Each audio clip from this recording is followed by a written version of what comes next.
मैं doctor Mohammad Rehan, department of commerce, Gossner college Ranchi 1। मैं अभी आपको DSC for fundamental of investment semester 6 का ऑब्जेक्टिव क्वेश्चन लिखा रहा हूँ। आप स्टूडेंट इसे सुनकर कॉपी में उतारे। पहला क्वेश्चन मल्टीपल चॉइस क्वेश्चन का पहला क्वेश्चन है, investments are the investments are the अब चार ठो ऑप्शन है, सुनिए आप लोग। पहला ऑप्शन है net additions made to the nation's capital stock. दूसरा है person's commitment to buying a house. तीसरा ऑप्शन है C option, employment of funds on assets to earn returns. फिर से मैं पढ़ दे रहा हूँ, C option, employment of funds on assets to earn returns. और डी ऑप्शन में है employment of funds on goods and services. इसका जो क्वेश्चन क्या था, इन्वेस्टमेंट्स आर दी, चार ऑप्शन में थे, चार ऑप्शन था। आपको चार ऑप्शन पढ़कर मैंने सुनाया है ना। इसका सही आंसर होगा option number C, employment of funds on assets to earn returns. Question number 2 लिखेंगे, speculator is a person. Speculator is a person. अब चार ऑप्शन सुनिएगा। पहला, who evaluates the performance of the company. B option में, who uses his own funds only.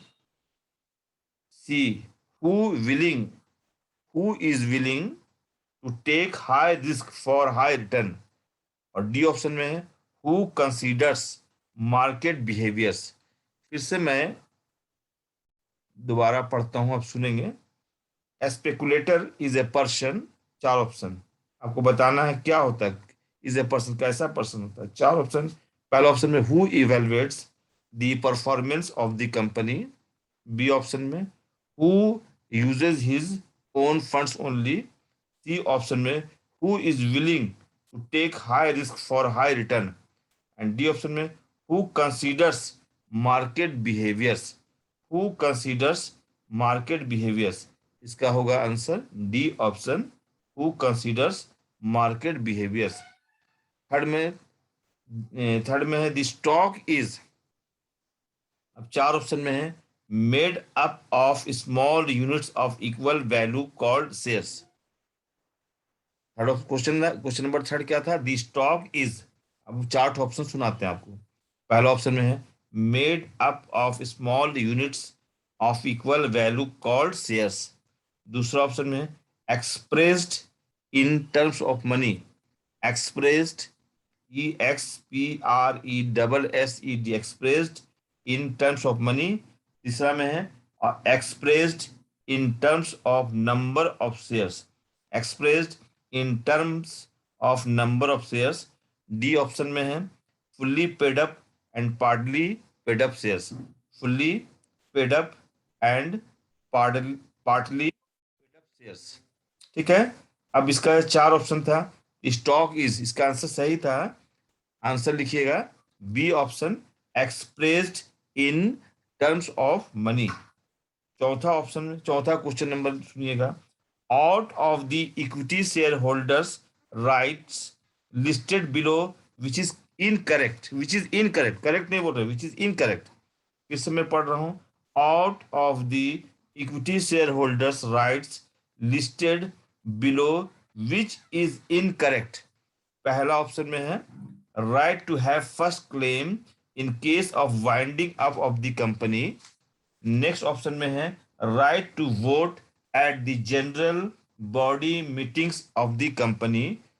C option में है right to share profits in the firm of dividends.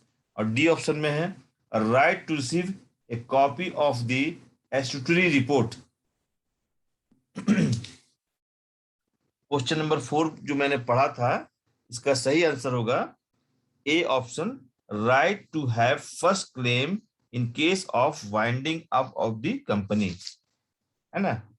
अब आइए question number 5, zero coupon bond has its origin it, zero coupon bond has its origin in.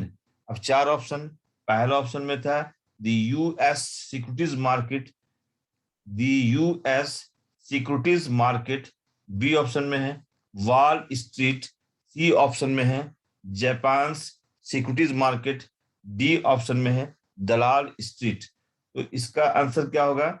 Zero coupon bond has its origin in, कहां से origin हुआ था? तो इसका answer होगा the US securities market, सही ऑप्शन है। सही आंसर है। ठीक है, next question number 6, capital indexes, capital index bonds are linked with, चार ऑप्शन में है।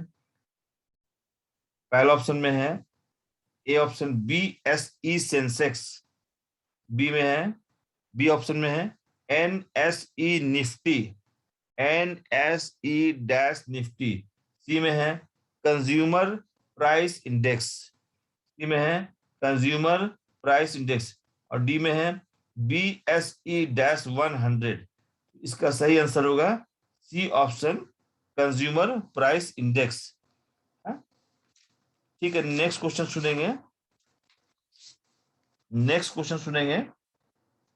क्वेश्चन नंबर हो गया आपका 7, investments made on house property is a, investment made on house property is a. अब चार ऑप्शन है, पहला ऑप्शन में है फाइनेंशियल इन्वेस्टमेंट, बी में इकोनॉमिक इन्वेस्टमेंट, सी में है नॉन नेगोशिएबल फाइनेंशियल इन्वेस्टमेंट, और डी में है non financial investment.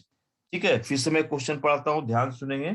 Investment made on house property is ए, चार ऑप्शन में है फाइनेंशियल स्टेटमेंट, ए ऑप्शन में क्या है फाइनेंशियल स्टेटमेंट, बी ऑप्शन में है इकोनॉमिक इन्वेस्टमेंट, सी ऑप्शन में है non negotiable financial investment, D option में है नॉन फाइनेंशियल इन्वेस्टमेंट। इसका सही आंसर होगा ऑप्शन डी, है ना। क्वेश्चन नंबर 2, क्वेश्चन नंबर हो गया आपका 8 से 7 के बाद 8 है ना। Portfolio manager is a person, portfolio manager is a person. अब चार ऑप्शन है, चार ऑप्शन, पहला ऑप्शन में क्या है who manages portfolio, B option में हु मैनेजेस कंपनी, और सी ऑप्शन में हु अरेंज फंड्स, और डी में नन ऑफ दीज। इसका सही आंसर होगा option number A, who manages portfolio, पहला। Next question 10 number, question number 10, investments environment is affected by, investment environment is affected by. ठीक है, investments environment is affected by, पहला है चार ऑप्शन, पहला ऑप्शन में है स्टेबल करेंसी, दूसरा में बी ऑप्शन में है इकोनॉमिक पॉलिसीज, सी ऑप्शन में है सोशल इन्वायरमेंट, डी में है ऑल ऑफ दीज।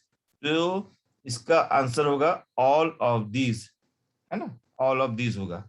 ये सब है, इन्वेस्टमेंट इन्वायरमेंट से स्टेबल करेंसी भी अफेक्टेड होता है, इकोनॉमिक पॉलिसीज भी अफेक्टेड होता है, सोशल इन्वायरमेंट भी अफेक्टेड होता है, इसलिए इसका आंसर होगा D option, all of these. Next question number 7, 8, 9, 10 number, है ना। तो जो 3 direct investments includes, direct investment includes investments in, direct investment includes investment in. Next question, इसका चार ऑप्शन, पहला ऑप्शन में प्रोविडेंट फंड, दूसरा में लाइफ इंश्योरेंस, तीसरा में इक्विटी शेयर्स, चौथा में पेंशन फंड। फिर से मैं बोलता हूं, डायरेक्ट इन्वेस्टमेंट्स इंक्लूड्स इन्वेस्टमेंट इन। अब चार ऑप्शन, ए ऑप्शन में प्रोविडेंट फंड, बी में लाइफ इंश्योरेंस, सी में इक्विटी शेयर्स, डी में पेंशन फंड। इसका सही आंसर होगा pension funds. Next question number 11, which one of the following is not a money market security, which one of the following is not a money market security। अब चार option, treasury bills, B option में NSC, और D option, C option में है certificate of deposit, और D option में commercial paper. इसका सही आंसर होगा ऑप्शन नंबर बी, एनएससी। अब आप लोग ट्रू फॉल्स लिखेंगे, स्टेट ट्रू और फॉल्स। स्टेट ट्रू और फॉल्स। पहला पहला लिखेंगे, स्टेट ट्रू और फॉल्स का पहला क्वेश्चन है, investments are concerned with risk and return. इसका आंसर होगा ट्रू। क्वेश्चन नंबर 2 लिखेंगे, investment involve long term commitments. इसका भी आंसर होगा true. Next 3 number, speculation brings about stable return. इसका आंसर होगा false. Next question number 4, speculation is concerned with review and analysis and investments with capital gain. इसका answer भी होगा false. Next question number 5, investments are based on portfolio construction. तो इसका answer होगा true. Next question लिखिएगा, the variable investments consist of cash bonds and saving certificates. ठीक है, the variable investments consist of cash bonds and saving certificate. ये होगा आपका false. तो चलिए एक बार फिर आप रिवाइज कर लीजिए। पहला मैंने बोला था, investments are concerned with risk and return. इसका आंसर होगा ट्रू। दूसरा बोले थे, investments involve long term commitments. इसका भी आंसर होगा ट्रू। तीसरा बताया था, speculation brings about stable return. इसका आंसर होगा फॉल्स। नेक्स्ट 4 है, speculation is concerned with review and analysis and investments with capital gain।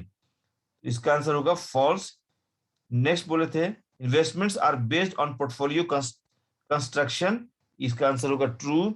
और लास्ट में है, the variable investments consist of cash bonds and saving certificate. ये होगा false. अब next लिखिएगा, है ना, 7 number, stable currency is an important factor of affecting investments environment। तो इसका आंसर होगा ट्रू। नेक्स्ट है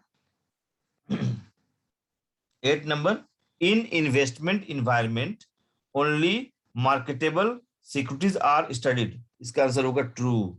next, life insurance policy is not a financial assets. ये हो जाएगा इसका answer false. Next, shares are marketable securities. Shares are marketable securities. इसका answer होगा true. Next, portfolio manager is required to get registered from SEBI. इसका भी answer होगा true. Next, direct investments are those which can be controlled directly by the investors। Direct investments are those which can be controlled directly by the investors। इसका answer होगा false। Number 7, provident fund is a non security investment. इसका answer होगा true. आप सभी students इसे copy में उतारें। ठीक है, एक चीज देखिए, मेरा जो भी वीडियो है उसमें उसको सब्सक्राइब जरूर कीजिए और आइकन बेल दबाइए ताकि आपको मेरा हर नोटिफिकेशन, वीडियो का हर नोटिफिकेशन मिल सके। सेमेस्टर 6 के स्टूडेंट्स को मेरा गेस्ट क्वेश्चन नहीं मिल पाया है, बहुत सारे स्टूडेंट्स को गेस्ट क्वेश्चन नहीं मिल पाया है, कुछ सर इंपॉर्टेंट क्वेश्चन दीजिए। सवाल है कि मैंने आपको, मेरा जो वीडियो आप देखते हैं उसको सब्सक्राइब कीजिए और आइकन बेल को दबाइए ऑल में करके, ताकि आपको मेरा जितना वीडियो का नोटिफिकेशन मिल सके, है ना। आईकॉम से लेके एमकॉम तक का वीडियो है हमारे पास, और ऑब्जेक्टिव क्वेश्चन का है, और जो भी प्रॉब्लम है उसको कमेंट में लिखिए ताकि मैं अपने सुधार सकूं उसको, है ना। और मेरा फोन नंबर जो है, एक नंबर आप लिख लेंगे 8888252336, 8825233836, एक ये नंबर है ना। और दूसरा नंबर है 7321961289। कोई भी प्रॉब्लम है तो आप व्हाट्सएप में मैसेज भी कर सकते हैं, और लिंक में जैसा भी हो आप बोल सकते हैं, कमेंट में भी लिख सकते हैं। ठीक है, तो बढ़िया से सुनकर इसको उतारे और जो प्रॉब्लम होगा वो हमको बताइए। ठीक है, तो thank you to all students.